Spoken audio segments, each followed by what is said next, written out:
विश्व के सभी मानवों को वैद्य गुरुदेव मिश्र का नमस्ते। Life style and world peace YouTube channel में आते हैं, इसके लिए ढेर सारी साधुवाद, बहुत सारी बधाइयाँ। Life style and world peace YouTube channel में आते ही आप लाइक करें, सब्सक्राइब करें, बेल आइकन बटन को दबाते हैं, कमेंट में अपना विचार लिखें, मोबाइल नंबर छोड़ें, अपने कंट्री का नाम लिखें। अगर आप पुण्य के भागी बनना चाहते हैं तो आप सब्सक्राइब के साथ साथ शेयर ज़रूर करें। हमारा संपर्क नंबर है 94 71 26 98 82। आज हम बंधुओं चर्चा करेंगे, दम्मा दम के साथ जाए नहीं मेरे भाई। अब 100% समाधान हो चुका है। नेचुरोपैथी में, प्राकृतिक चिकित्सा में, आयुर्वेद में और योग प्राणायाम में प्राचीन कहावत है कि दम्मा दम के साथ जाता है। लेकिन आज हम चर्चा करेंगे भाग 1 में कि दम्मा दम के साथ नहीं जाए मेरे भाई। प्राचीन कहावत है दम्मा दम के साथ जाता है, अर्थात दम में से मुक्ति मृत्यु के बाद ही मिलती है।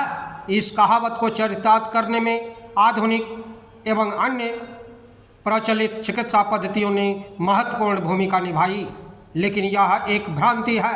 दम में से पीड़ित सैकड़ों रोगियों का उपचार करने के बाद मैं दावे के साथ कह सकता हूँ कि दम्मे का उपचार प्राकृतिक योग चिकित्सा एवं आयुर्वेद से 100% संभव है। आज विश्व में दम्मे से पीड़ित रोगियों की संख्या तीव्रता से बढ़ रही है। अज्ञानता के कारण करोड़ों लोग इस रोग से पीड़ित होकर के अभी सप्त जीवन जी रहे हैं। दम्मा चिकनी चुपड़ी आधुनिक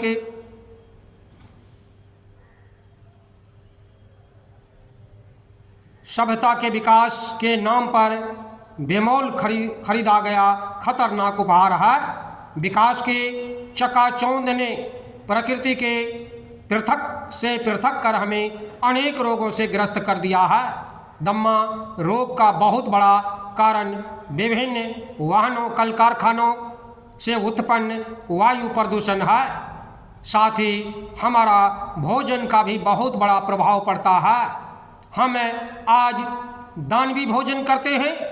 हमारा दांत मांसाहारी नहीं है, मानव का दांत मांसाहारी नहीं है, फिर भी आज दानव की तरह, राक्षस की तरह मानव मांस, मछली, अंडे खाते हैं। हवा हमारे जीवन की महत्वपूर्ण खुराक है। हवा की खुराक हम फेफड़ों से ही ग्रहण करते हैं। वायु शुद्धता के कारण फेफड़े स्वस्थ एवं सशक्त होते हैं। वायु प्रदूषण के कारण फेफड़े क्षतिग्रस्त हो जाते हैं। हमारा शरीर पानी के बिना 7 दिन तक, भोजन के बिना 3 माह तक, लेकिन हवा के बिना 1 मिनट बाद ही छटपटाने लगता है। इस अनमोल धन को प्रकृति ने हमें प्रचुरता से दे रखा है।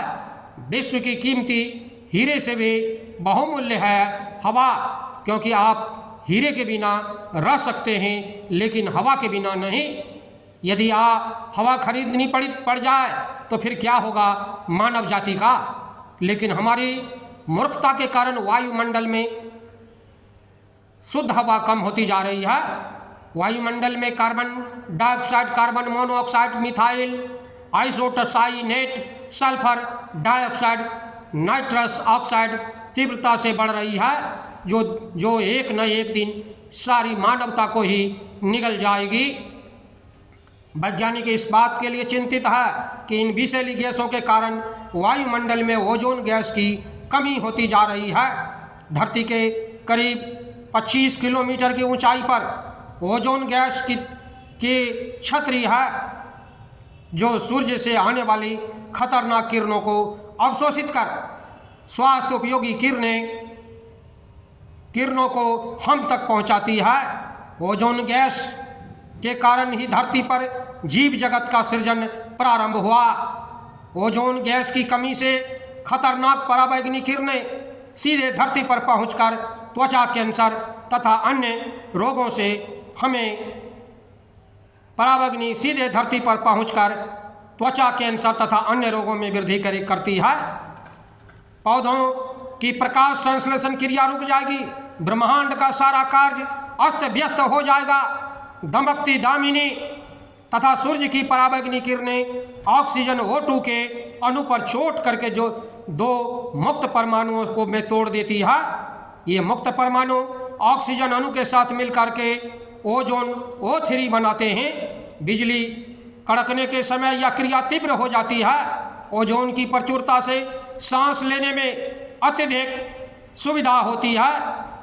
यही कारण है कि बरसात के दिनों में विद्युत के बाद ओजोन अधिक बनता है, फलता हवा ताजी तथा सांस लेने में सुगमता हो जाती है।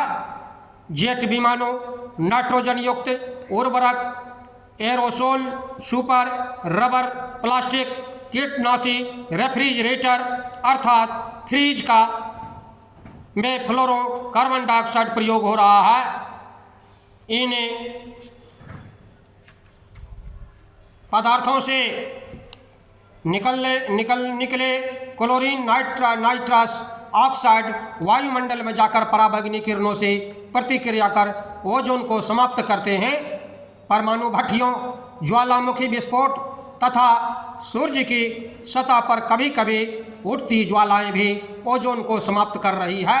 विभिन्न प्रकार की फैक्ट्रियों से उत्पन्न अन्य विषैली गैसें भी दमा रोग में वृद्धि कर रही है। आज घर घर लोगों के घर में फ्रीज है, रेफ्रिजरेटर है, टीवी का घर घर टीवी है, तो इससे भी हमें हमारे ऑक्सीजन में बाधक होती है। उसके घर में सैकड़ों रोगों का जन्म होता है। बंधुओं, हमारे चैनल में आते हैं, इसके लिए ढेर सारी शुभकामनाएं, बहुत सारे साधुवाद। आप अगर पुण्य के भागी बनना चाहते हैं तो आप सब्सक्राइब के साथ साथ शेयर जरूर करें। धन्यवाद, नमस्कार।